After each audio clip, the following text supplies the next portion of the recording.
Hello friend, एक बार फिर से आपका स्वागत है Chandra institute notes YouTube channel पर। आज का हमारा टॉपिक है सामाजिकरण यानी सोशलाइजेशन। एक बच्चे के विकास में कैसे ये सहायक होता है। क्लास ये 19 है, ठीक है। सीरियल चल रहा है, 19 नंबर की आपकी क्लास है, 19वीं नंबर की। तो आप सीरियल से चाहें तो इस क्लास को कर सकते हैं। पहले क्लास 1 को करना है, D1 को, डे 1 से आपका ये 19 डेज़ का, ठीक है।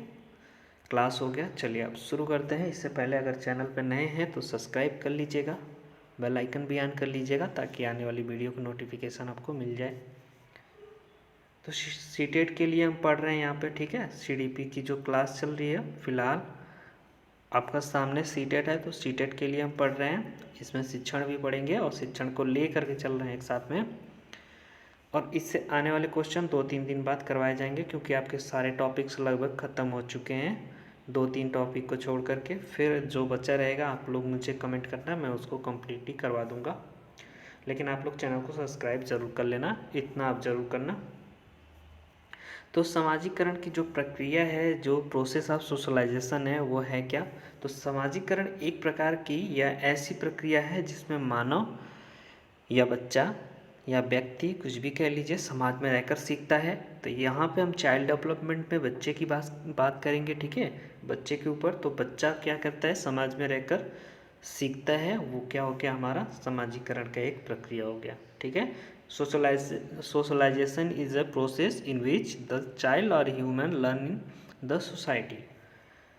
समाजीकरण सामाजिक व्यवस्थाओं के मूल्यों, विश्वासों और अपेक्षाओं को प्राप्त करने का एक क्या है, प्रक्रिया है, ठीक है। समाजीकरण क्या है, अब कह लीजिए बच्चा समाज में रहकर सीखता है, ये भी समाजीकरण हो गया। या फिर सामाजिक व्यवस्थाओं के मूल्यों, विश्वासों और अपेक्षाओं को प्राप्त करने के लिए एक प्रक्रिया है जिसे हम सोशलाइजेशन कहते हैं, ठीक है। दोनों लैंग्वेज में मैंने कर दिया है ताकि आपको दिक्कत ना हो समझने में। जब एक बच्चा जन्म लेता है तो वो न तो सामाजिक होता है और न असामाजिक होता है। अर्थात एक बच्चा जब जन्म लेता है उससे कुछ भी ज्ञान नहीं होता है। जब मैंने आपको नैतिकता का सिद्धांत पढ़ाया था तो उसमें आपको बताया था कि एक बच्चा जब जन्म लेता है उसे कुछ भी पता नहीं रहता है। और ये आप भी सोच सकते हैं कि एक बच्चे को कुछ ज्ञात नहीं रहता है, लेकिन जैसे जैसे वो बड़ा होता जाता है, अपने पास से, अपने पड़ोस से, परिवेश से, जो भी उसका वातावरण होता है या परिवार होता है, उससे चीज़ों को क्या करता है, सीखते जाता है, ठीक है। तो यानी जैसे जैसे बच्चा क्या होगा, बड़ा होता जाएगा, अपने पास के जो साधन होते हैं उनके द्वारा प्रभावित होने लगता है और निरंतर आदर्शों एवं मूल्यों को क्या करता है, सीखने लग जाता है, ठीक है। चलिए, इससे पहले मैं आपको बता दूं, एक सूचना है ये कि अगर आप यहाँ पे डायरेक्ट एडमिशन बीएड और बीटीसी का चल रहा है, ठीक है, तो आप लोग एडमिशन लेना चाहते हैं, इच्छुक हैं, तो इसके लिए मैंने अपना कॉन्टैक्ट नंबर भी दे दिया है ताकि आप लोग को विश्वास बना रहे, कभी दिक्कत ना आए, ठीक है। आप कॉलेज भी सर्च कर सकते हैं इंटरनेट पे, जो मैंने बताया आपको, और यहाँ पे जो कॉलेज के सर हैं उनका नंबर भी है, ठीक है। तो एडमिशन के लिए आप यहाँ पे हमसे भी संपर्क कर सकते हैं और इनसे भी पूछ सकते हैं, जो भी उसका प्रोसेस है, ठीक है। सारी चीज़ें आप यहाँ से जानकारी प्राप्त कर सकते हैं। तो जिन्होंने अभी बीएड बीटीसी में डायरेक्ट एडमिशन नहीं लिया है, मतलब जिनका काउंसलिंग में छूट गया है, तो वो लोग यहाँ पे कॉल या मैसेज करके जो भी है अपनी चीज़ें शेयर करें। फिर डॉक्यूमेंट वगैरह जो चाहिए होगा आपको लगेगा, कॉलेज की फ़ीस जो रहेंगी, सारी चीज़ें आपको कॉल पे बता दी जाएंगी। आप लोग यहाँ पे समझ सकते हैं, ठीक है, सर से समझ सकते हैं, और यहाँ पे मुझे भी आप लोग मैसेज वगैरह कर सकते हैं। चलिए,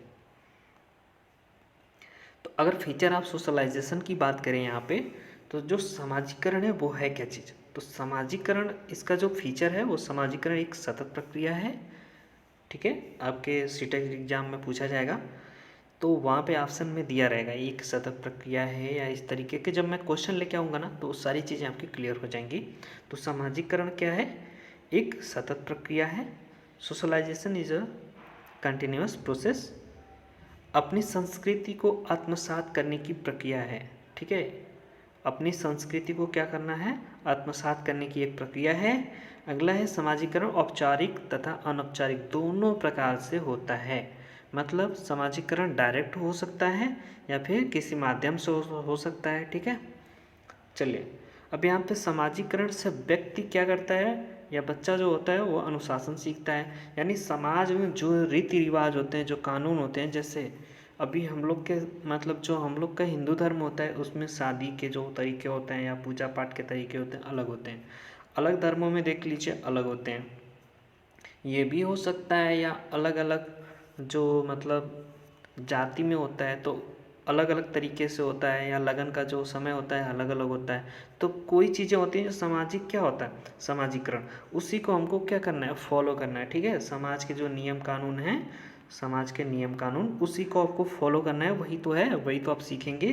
तो अनुशासन क्या करता है, इससे बच्चा अनुशासन सीखता है। ठीक है, सामाजिकरण से व्यक्ति हो या बच्चा हो, समाज के नियम तौर तरीके जो भी है वो उसको सीखता है, तो क्या हो गया, अनुशासन में रहना सीखता है। ठीक है, चलिए अब सामाजिकरण एक ऐसी प्रक्रिया है जो व्यक्ति को सामाजिक प्राणी बनाती है। आपको पता है मानव क्या है, एक सामाजिक प्राणी है, मतलब समाज में रहता है। ठीक है, लोगों के बीच में रहता है, तो इसके अभाव में संभव नहीं है। कहने का मतलब है कि सामाजिकरण एक प्रकार की प्रक्रिया है जो व्यक्ति को क्या करती है, सामाजिक प्राणी बनाती है, यानी समाज में रहने के तौर तरीके सिखाती है। और अब बच्चे के यहाँ बात करें, बच्चे के समाजीकरण के लिए मुख्यतः देखेंगे अब दो प्रकार की एजेंसी कार्य करती हैं। एक होती है सक्रिय एजेंसी जिसे हम एक्टिव एजेंसी कहते हैं, और एक होती है निष्क्रिय एजेंसी जिसे हम पैसिव एजेंसी कहते हैं। ठीक है, तो यहाँ पे हो गया आपका जो निष्क्रिय एजेंसी है उसमें सार्वजनिक पुस्तकालय वगैरह आ जाते हैं, और जो सक्रिय एजेंसी हैं जो मतलब डायरेक्ट जिनका प्रभाव रहता है वो फैमिली, आपके निगबोस पड़ोसी हो गए। तो ऑप्शन में दोनों आ सकता है यहाँ पे, तो आप पहले फैमिली को मार्क करेंगे, और यही जो है आपकी पहली इकाई भी है। ठीक है, तो आगे चल के हम क्वेश्चन बताएंगे आपको, नीचे लिखे हैं नोट्स में इंपॉर्टेंट नोट्स करके, तो वहाँ पर हम चीज़ें शेयर कर देंगे। ठीक है, चलिए तो यहाँ पे अगर बच्चे के अगर विकास में देखें, जो सामाजिकरण है उसके विकास में कौन कौन मतलब अपनी भूमिका निभाता है, किसका किसका योगदान रहता है सामाजिकरण में, तो आपके ऑप्शन भी इसी तरह से मिलेंगे। ठीक है, और कोई एक बाहरी ऑप्शन भी दे देगा कुछ भी करके, तो फिर वहाँ पे आप कंफ्यूज हो जाओगे। तो यहाँ पे देख लेना परिवार क्या है, तो बालक की प्रथम पाठशाला, पाठशाला का मतलब इकाई, जो बच्चे का जो इकाई है सामाजिकरण की इकाई जिसे हम कहते हैं वो क्या है, परिवार है, प्रथम पाठशाला है बच्चा यहीं पे, क्योंकि परिवार में ही ज़्यादा समय वो रहेगा, तो ज़रूरी है कि वहाँ की चीज़ों से वो क्या हो, अपने परिवार से, अपने फैमिली मेम्बर से प्रभावित हो, तो उनके द्वारा क्या करता है, नैतिक मूल्यों का उसके विकास जो होता है उस पर प्रभाव पड़ता है। अगला है पास पड़ोस, एक बच्चे के विकास में उसका जो सामाजिक विकास हो रहा होता है, तो बच्चा क्या करता है, अपने पास पड़ोस के लोगों के साथ क्या करता है, संपर्क में आकर नई नई चीज़ें सीखता है। ठीक है, फिर समाज में क्या करेगा, उसके व्यक्तित्व में उसका महत्वपूर्ण योगदान होगा, उससे विकास होगा। अगला है स्कूल, स्कूल का भी प्रभाव पड़ता है। तो परिवार के बाद अगर बालक के ऊपर सबसे अधिक किसी का अगर प्रभाव पड़ता है तो वो क्या है, स्कूल है। ठीक है, उसकी जो प्राथमिक जो कक्षाएं होती हैं, क्योंकि यहाँ वो नई नई चीज़ें सीखता है। बालक के विद्यालय के वातावरण और शिक्षक के व्यवहार पर भी प्रभाव, मतलब उसके व्यवहार से भी प्रभाव पड़ सकता है। यानी एक शिक्षक का व्यवहार अगर अच्छा होगा, विद्यालय का वातावरण अच्छा होगा, तो बच्चे का भी सामाजिक विकास भी अच्छा होगा। अगर ये सब चीज़ें अच्छी नहीं होंगी तो कहीं ना कहीं बच्चे का जो सामाजिक विकास है प्रभावित हो सकता है। और बच्चा क्या करता है, स्कूल में ही नए नए दोस्त वगैरह बनाता है। ठीक है, तो आगे चलिए मित्र की बात करते हैं।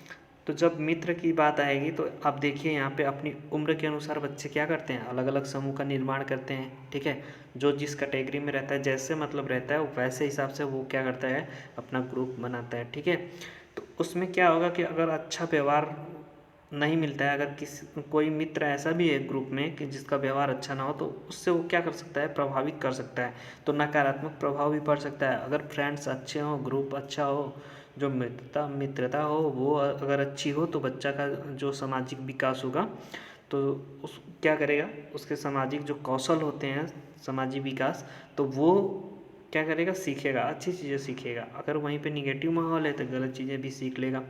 तो बच्चे का जो संस्कृति है ना, संस्कृति, भाषा, योग्यता, आर्थिक स्थिति, इन सब का भी उसके सामाजिक विकास पर प्रभाव पड़ता है। यही चीज़ें मैं आपको बता रहा हूँ कि बच्चे के ऊपर एक चीज़ का प्रभाव नहीं पड़ता है, हर चीज़ का प्रभाव पड़ता है। ठीक है, आप देखें तो अगर आज के समय में आप देखेंगे, ठीक है, तो अधिकांश बच्चे क्या है, सोशल मीडिया से जुड़े हुए हैं, इंटरनेट, उनको मोबाइल फ़ोन वगैरह चाहिए ही चाहिए। आप देख लीजिए, बच्चा 1-2 साल का बच्चा होगा, अगर उसको ज्ञात हो गया थोड़ा सा चीज़ भी आपने कभी बहाने से दे दिया कार्टून लगा के, तो अब क्या करेगा वो, डेली चाहिए उसको फ़ोन, नहीं तो वो क्या रोना धोना शुरू हो जाएगा, ठीक है। मतलब नखरे ड्रामे सारे करने लग जाएगा वहाँ पे। तो अब क्या हो जाओगे, यहाँ पे उसको देना शुरू कर दोगे। अब उसको अपने फ़ोन दे दिया तो क्या करेगा, इंटरनेट का उपयोग करेगा, कहीं टीवी भी देखता है, ठीक है, वहाँ से भी उसका प्रभावित होता है। फिर सोशल मीडिया के थ्रू भी प्रभावित होता है, इसमें फेसबुक, व्हाट्सएप, इंस्टाग्राम जो भी हैं, बहुत सारे एप्लीकेशंस हैं, यूट्यूब भी आप कर सकते हो। तो बहुत सारी चीज़ें हैं उसमें जो बच्चे के विकास को क्या करती हैं, प्रभावित करती हैं, ठीक है। और इसका प्रभाव उसके मूल्यों पर, जो उसका नैतिक मूल्य हो उस पर डायरेक्ट पड़ता है, ठीक है। तो वो उसकी वो चीज़ें जो है प्रभावित कर सकता है। अब एरिक्सन यहाँ पे एक मनोवैज्ञानिक थे, तो उन्होंने मनोसामाजिक विकास की 8 अवस्थाओं के बारे में बताया। तो पहला है उनका जो अवस्था है वो है शैशवावस्था बताया, जिसे मुख्य संवेदी अवस्था का, और ये जो है जन्म से 1 वर्ष तक इन्होंने बताया। अगला है आरंभिक बाल्यावस्था, जिसे पेशीय गुदावस्था कहते हैं, 2 से 3 वर्ष तक बताया इन्होंने। अगला खेल की आयु बताई, जो तीसरी अवस्था थी, जिसे 4 से 5 वर्ष में डिवाइड किया। अगला किशोरावस्था बताया, जो 6 से 12 वर्ष तक का बताया। फिर तरुण वयस्क अवस्था बताया, तो ये 13 से 19 हो गया आपका। फिर मध्य वयस्क अवस्था, तो इसको बताया 20 से 24 वर्ष।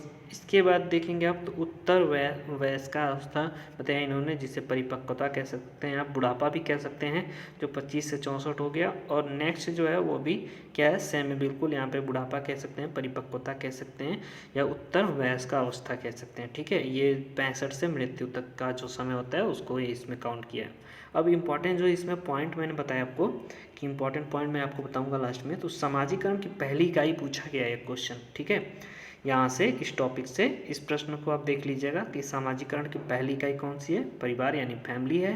यहाँ पर निकबोर्स भी आ सकते हैं, पड़ोसी, ठीक है। पहली इकाई में अगर ये ऑप्शन में नहीं रहता है तो आपको निकबोर्स करना पड़ेगा, अगर उसके साथ ये सारी चीज़ें होती हैं तो, ठीक है। सामाजिकरण की जो द्वितीयक इकाई है वो स्कूल हो गया, मीडिया हो गया, पुलिस स्टेशन वगैरह हो गए, या फिर रेलवे स्टेशन हो गया आपका, एयरपोर्ट हो गया, संस्थाएं होगी, अध्यापक हो गए, तो ये सब चीज़ें, ठीक है, ये क्या है, द्वितीयक है, यानी सेकेंडरी में आ जाएंगे, ठीक है।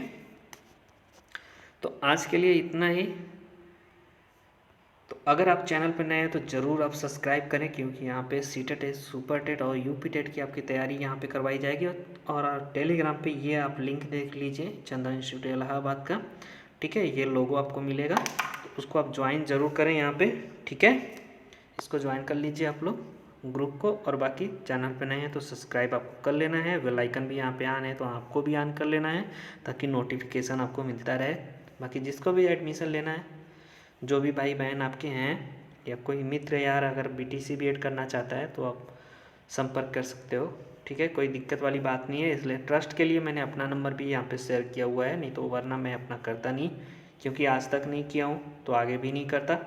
लेकिन कहीं ना कहीं आप लोगों को इसकी ज़रूरत है, तो इसलिए मैंने किया कि एक ट्रस्ट जो है बिल्डअप हो पाए, ठीक है।